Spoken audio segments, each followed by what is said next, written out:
Hey, sweet souls. I wanted to share another video for our group and also share with you that I perceive this energy and dynamics of this group really different to the first group, to the gratitude group, which is quite exciting in some form. But still, it's super nice, different, but great. And I can just see the challenge. I mean, there are also less sharings than in the first one. Like, everybody was super grateful for everything, which is super. And I think it was a very nice light start into these mindfulness, or let's say consciousness topics. Gratitude is great for that, and we can clearly see that when it comes to mindfulness, people are a bit more reluctant in sharing, but can also be that you guys are still in the observing mode at the moment. But maybe it's also because this topic is a little bit more challenging in some way, and there could also be some misunderstandings, maybe in general, for when it comes to mindfulness. And I especially wanted to refer to two sharings of the group, or yeah, I will read them out for you, where I could see that, you know, there might be some, there are simply certain things which mindfulness often gets confused with, and I wanted to make this clear again in this sharing or in this presentation, which is like a little, you can use it as a little workbook. Also, there's a mini workbook part in the end, or just share it with friends or family or people you like, whom it could be helpful to. And so let's share the posts. One beautiful lady, she asked, I would like to know your, or what would be interested in your thoughts on how you can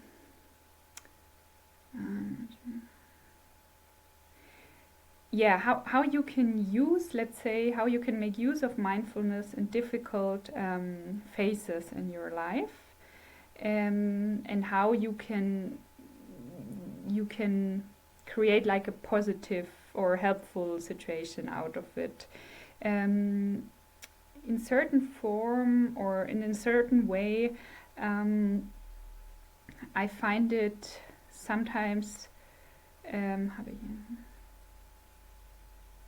I find it sometimes that mindfulness makes it even more intense in emotionally intense and difficult phases in life, and I'm a little bit feared of that. I'm aware that you can define mindfulness in different ways, and interpret it in different ways. But for me, it is a more attentive, sensitive, and intense view on a topic or a theme. I hope this is understandable. So that was the first one. And the second one, let's quickly find it. Another wonderful lady shared of our group. She said, like, at the moment I'm practicing mindfulness in the wrong direction. I have a very bad back pains for the last 6 months, and I feel like I'm every moment very attentive where it's painful again, or where it's maybe a different pain, and that's creating a fear inside of me. Now, tonight, I want to try and focus with my mindfulness on the body parts that are painless. Let's see if this is going to bring a change. So these were the two sharings, and very important for that is, in fact, the proper definition of mindfulness. So let's go into that. Oops, sorry. So again, a quick little repetition. What is mindfulness? Mindfulness is the conscious, non-judgmental perception of the present moment the present moment with full attention. You see the point? If I put full attention on something in the now and I forget that it's not really the now, hence I include past and future, and I put a little bit of judgment on it, I don't have mindfulness anymore. So that is the tricky bit about really mindfulness.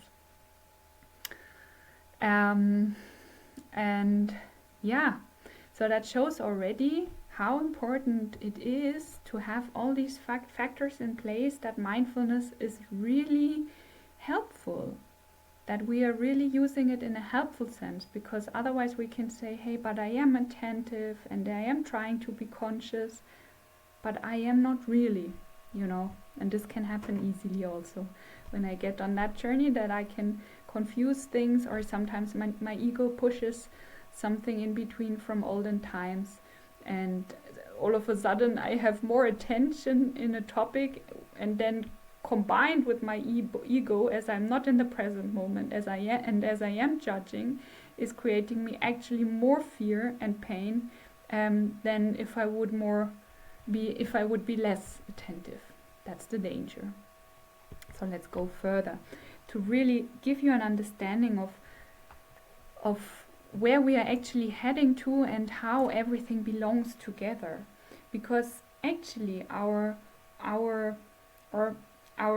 higher intention is to become more consciousness. So let's say the goal to become more conscious. So let's say the goal is more consciousness, and mindfulness leads to more consciousness. So practicing mindfulness and doing things in a being and doing things in a mindful way can bring us closer to consciousness. And for example, there are many tools that lead to more mindfulness, which are, for example, meditation. You might ask yourself, okay, we are in a mindfulness group, why didn't we have one meditation so far yet, or nothing? No, because this week I especially wanted to really take us to go deeper into the topic, understand the topic really better, exactly get rid of these misunderstandings, or they might come up on the way every so often, but make that clear to us, and then just in the first week observe, and then in the next week we can go also more into these more practical ways of which lead us more to mindfulness and hence consciousness. So let's go further. So mindfulness is closely related, but is not the same as the following concepts. It's often getting confused with, for example, attention, like in the message, or relaxation, positive thinking, meditation, as I said, or yoga practices, passivity or carelessness, and self-optimization. I mean, you can probably add more, but these are just a few of them, typical ones. Here's a lot of text now, but this attention one is in fact an important one. So attention means consciously focusing on a particular thing or piece of information. It can be directed or focused, for example, when listening to a lecture or completing a task or something. Mindfulness is a special form of attention in which you consciously stay in the present moment without making judgments or allowing yourself to be distracted by thoughts. It is not just about focusing, but also about open, non-judgmental perception. And there is more further explanation here, down here, that makes it clearer to us. But although the two are very linked, mindfulness is more than just paying attention. It is a conscious, non-judgmental presence in the here and now. So this is super important to get. You really have to get that, because otherwise it can even create you more fear and pain. So this is crucial. And don't give up, even if you experience yourself in paying more attention than actually practicing mindfulness, no worries. You can always get aware of it again and say, oh, okay, this was a judgment in between, or I was not really in the present moment, and that's why there was a fear that came up in that moment, yeah? So this is very powerful. Let's go to the next slide. Yeah, it's also often confused with relaxation. So mindfulness can have a relaxing effect, but its main purpose is not to relax, but to consciously perceive the moment regardless of whether it is pleasant or unpleasant. Yeah, so even if you are not in a relaxed mode, you can consciously, mindfully acknowledge that and just not be in resistance for that moment with it. Doesn't mean that you have to keep it like that always, no. But once you consciously, without judgment, in the here and now perceive it consciously, you're able to change it. Then there is positive thinking. Mindfulness does not mean only having positive thoughts or suppressing negative thoughts. It is about observing all thoughts and feelings without judgment. So similar concept. If you do things in a mindful way, if you think in a mindful way, you are aware of what you think, no matter how you think. And as being aware of it really consciously, without judgment and in the present moment, you will be able to perceive thoughts differently and hence act and be in a more conscious way. Meditation. Mindfulness is often practiced through meditation, but it is not the same thing. You can also be mindful while eating, walking, or working. So in the next week we're gonna go a bit more into the meditation topic. And yeah, you're gonna see that there are different forms of meditation, not just a sitting meditation, typical form that most people related to, but actually there are many different forms of meditation, and important is to find your form of meditation and becoming more mindful and leading us to more consciousness, whatever your form of meditation might look like. So it's also often confused with passivity or carelessness. Mindfulness does not mean simply letting everything happen without reacting. Rather, it helps us to make more conscious and reflective decisions. So again, it's not like, okay, should I let everything go now? And if somebody treats me in an unfair way, should I just accept that?